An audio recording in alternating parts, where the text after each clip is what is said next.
Bonjour mesdames et bonjour messieurs et bienvenue pour ce nouveau The Mag spécial débat. Aujourd'hui, le thème de l'eugénisme, un thème important et complexe que nous allons partager autour de cette table avec nos invités. Manipulation génétique, diagnostic prénatal, élimination de fœtus handicapés, voilà quelques-uns des enjeux qui seront abordés autour de ce débat. Donc bienvenue avec nous et j'ai la joie d'accueillir nos invités. Tout d'abord, Madame Sophie Lutz, bienvenue, bonjour. Vous êtes donc engagée dans le collectif contre l'handiphobie. Vous êtes aussi maman d'une fille polyhandicapée et auteur d'un livre, Philippine, la force d'une vie fragile. Bienvenue, merci d'être là avec nous. Nous avons aussi Tugdual Derville, bonjour. Bonjour. Bienvenue, merci d'être avec nous. Vous êtes délégué général de l'Alliance pour les droits de la vie et vous êtes aussi auteur d'un livre, Le bonheur blessé. Nous avons le professeur Philippe Antonios, professeur, docteur et responsable de service au CHU de Tours.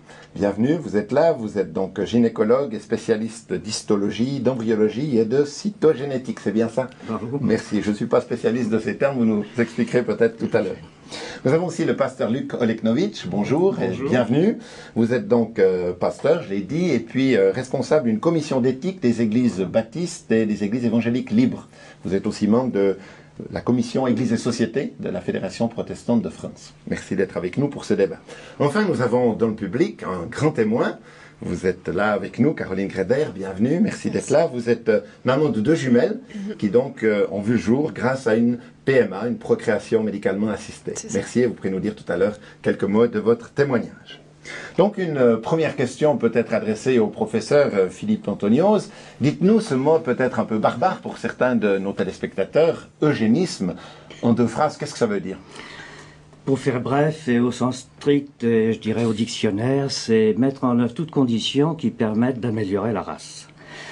On distingue un eugénisme positif qui consiste à aider, favoriser le développement de familles considérées comme normales, voire au-dessus de la normale, et un eugénisme négatif qui consiste à se débarrasser de toute personne qui ne remplit pas la norme ou qui est en dehors des conditions normales, acceptables, selon les critères en vigueur. Voilà. Donc vous souscrirez au terme qu'il y a un bon eugénisme. Ou un eugénisme positif, comme vous l'avez dit. Oui, j'aime pas beaucoup le terme d'eugénisme parce qu'il a une connotation qui n'est pas nécessaire de rappeler ici. Hein. Tout le monde sait ça. J'ai cherché un autre terme, j'ai trouvé celui de sélection.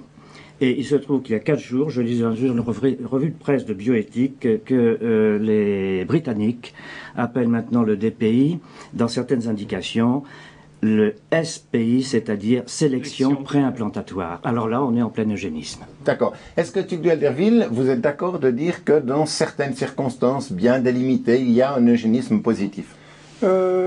Non, pas vraiment. Je pense que au fond, c'est bien de prévenir les accidents de la vie, le handicap, d'essayer d'éviter évidemment toute forme d'accidents qui sont source de souffrance.